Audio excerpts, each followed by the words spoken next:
Assalamualaikum warahmatullahi wabarakatuh. Perkenalkan, saya Muhammad Zidan Mubarok. Pada kesempatan kali ini, saya akan membahas tentang menganalisis Pancasila, yaitu sila pertama, ketuhanan yang Maha Esa.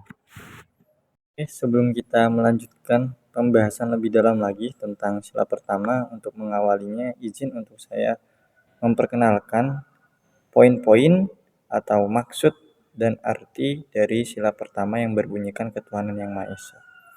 Sila pertama yang berbunyikan ketuhanan yang Maha Esa ini menunjukkan arti atau makna di dalamnya, yaitu pengakuan bangsa Indonesia terhadap adanya Tuhan yang Maha Esa.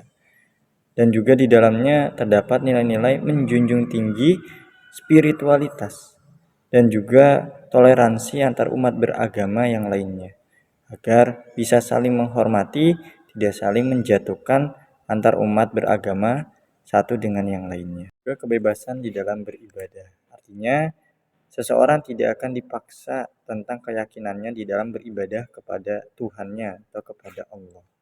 Sedikit perkenalan tentang maksud atau arti dari sila pertama yang berbunyikan ketuhanan yang Maha Esa. Sekarang, kenapa alasan saya untuk menganalisis tentang sila pertama ini? Maka kita akan bahas. Alasannya adalah bangsa Indonesia ini, negara kita ini adalah bangsa yang sangat besar. Jumlah penduduk Indonesia yang terbaru tahun 2025 yang kami dapat yaitu kurang lebih berjumlah 286 juta jiwa. Yang mana dari data tersebut 95%-nya penduduk Indonesia menganut umat beragama. Adapun agama yang diakui di dalam negara Indonesia ini terdapat ada 6. Yang pertama, agama Islam. Kemudian dilanjutkan dengan agama Kristen, yaitu Kristen Protestan. Selanjutnya ada Kristen Katolik yang ketiga. Yang keempat ada Buddha, yang kelima ada Konghucu, dan yang keenam ada Hindu. Itu agama yang diakui di Indonesia. Artinya, Indonesia adalah negara yang majemuk, yaitu negara yang tinggi tingkat beraneka-ragamannya, mulai dari beraneka ragam etnis, budaya, suku, sampai agamanya. Nah, ini semua menunjukkan bahwa Indonesia adalah negara yang majemuk, banyak suku dan juga banyak agama. Indonesia juga termasuk negara muslim terbanyak dengan diikuti oleh Pakistan, India, dan juga Bangladesh. Termasuk data yang kami dapat dalam riset center sejak tahun 2008 sampai dengan tahun 2023, ternyata negara Indonesia dinobatkan sebagai salah satu negara yang paling alim atau paling religius di dunia.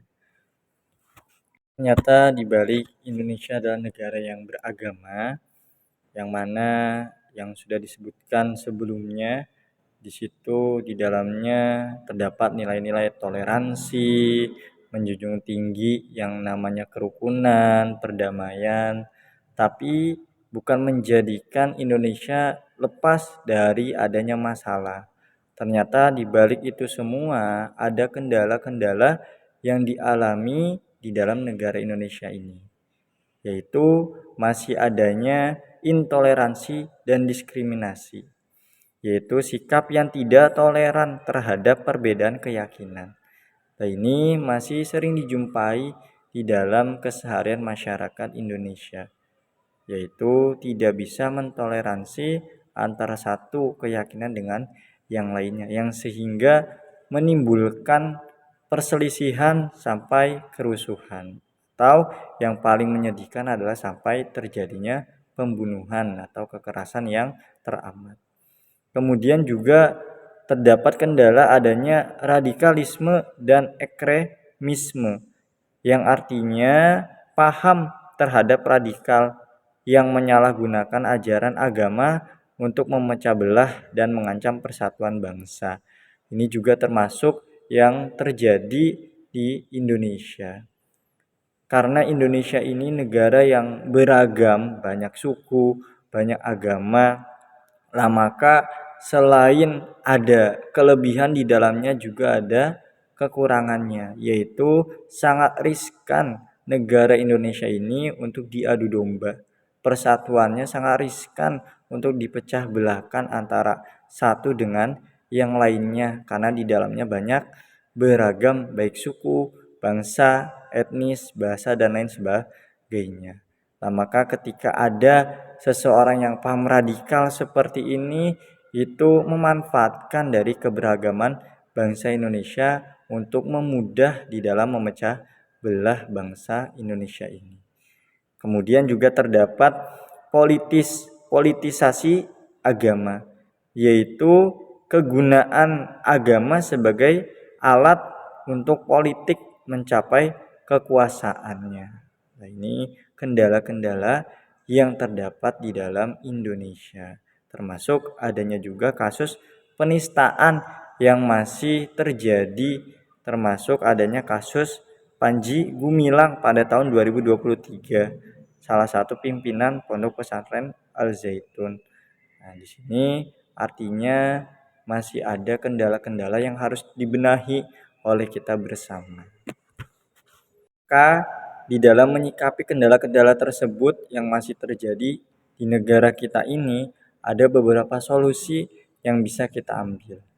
Yang pertama, sikap toleransi dan penghormatan, yang mana kita bisa mengembangkan sikap menghormati kebebasan beribadah antara satu dengan yang lainnya sesuai dengan keyakinannya masing-masing. Kita menghormati di dalam ibadahnya masing-masing, tidak saling menjatuhkan. Kemudian menghindari sikap merendahkan ajaran atau simbol agama lainnya sehingga bisa timbul yang namanya kerukunan. Kemudian juga solusinya adalah kehidupan di dalam bermasyarakat.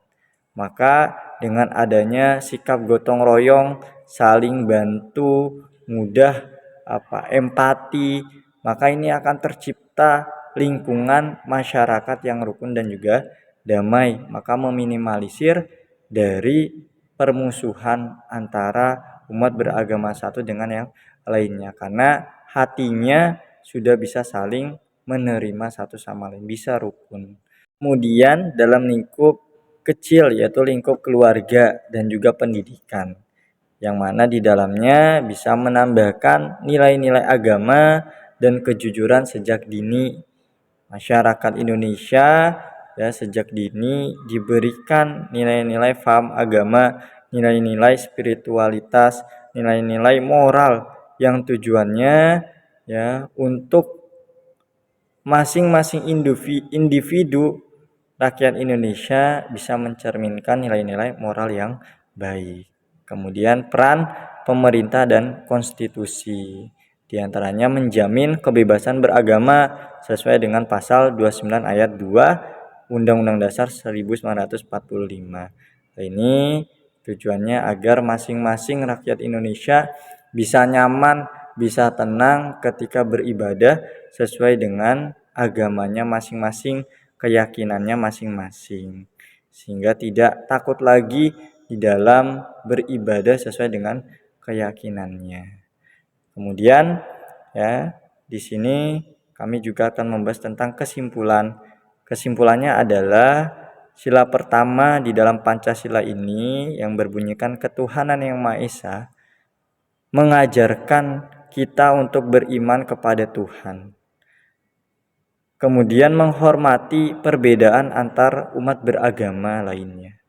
Dan bisa hidup yang rukun dengan menerapkan sila pertama, maka persatuan, kedamaian, kerukunan Indonesia ini akan bisa tercapai. Maka dalam hal ini kami mengajak untuk kita semuanya bisa mengimplementasikan nilai-nilai yang terdapat dalam sila pertama yang berbunyikan ketuhanan yang Maha Esa. Sekian analisis dari saya, banyak kurangnya saya minta maaf yang sebesar-besarnya. Assalamualaikum warahmatullahi wabarakatuh.